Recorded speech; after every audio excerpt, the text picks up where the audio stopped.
Welcome to Learn and Love Music. I'm Duane Hulbert.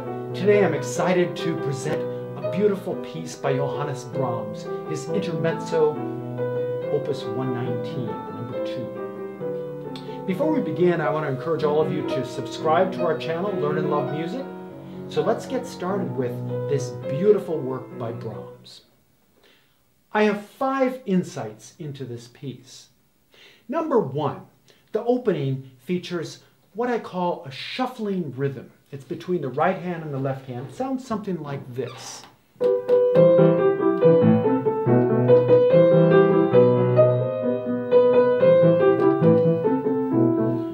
The waltz hasn't really begun yet, but I think of this as all of the people coming into the dance hall, shuffling their way in, and then the waltz will happen later. It's a really interesting effect that Brahms uses between the hands, the 16th notes between the hands. Notice how Brahms stretches the rhythm. What he does is he writes in the word sostenuto, which means sustained. But musicians, when they use sostenuto, it's like a little bit of a ritardando. That's where the music has that kind of stretch. It stretches, then it moves, stretches, and moves. A fabulous effect, especially in romantic music, where everything has this sense of rubato to it. Number 2, about halfway through the piece, we begin with a fabulous Viennese waltz. Of course, waltz is in 3/4 time.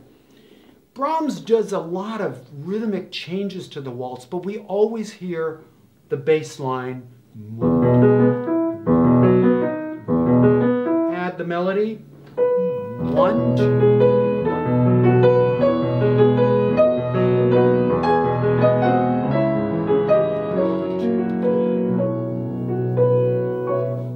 A wonderful tune for a waltz.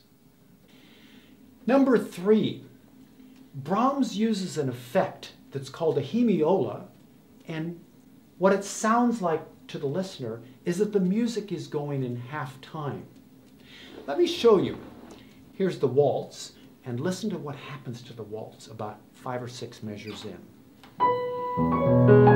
1, 2, 3, 1, 2, 3, 1, 2, 1, 2, 3, 1, 2, 3, 1, 2, 1,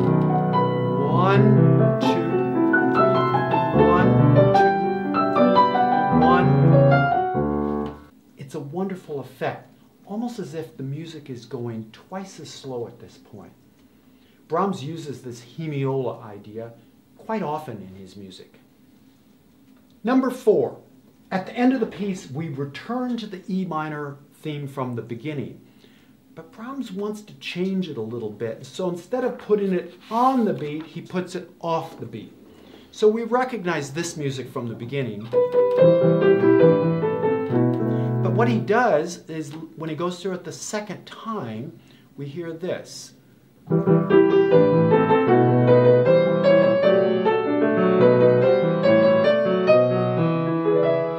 Offbeat, offbeat, offbeat, offbeat, offbeat.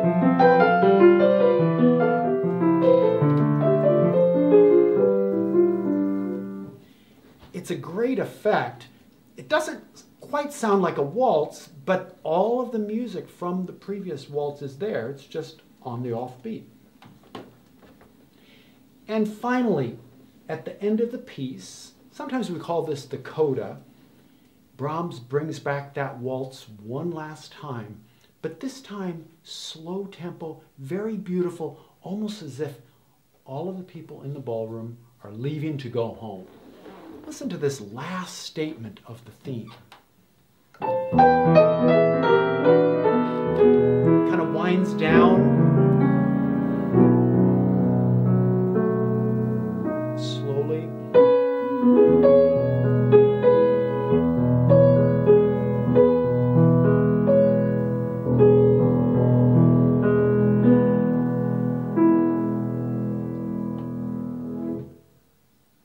What a beautiful ending. Thanks for joining me on Learn and Love Music this week. And now let's listen to a performance that I'll give of the Brahms Intermezzo in E minor. Listen for those 5 points. I think you'll enjoy this marvelous work. We'll see you next time on Learn and Love Music.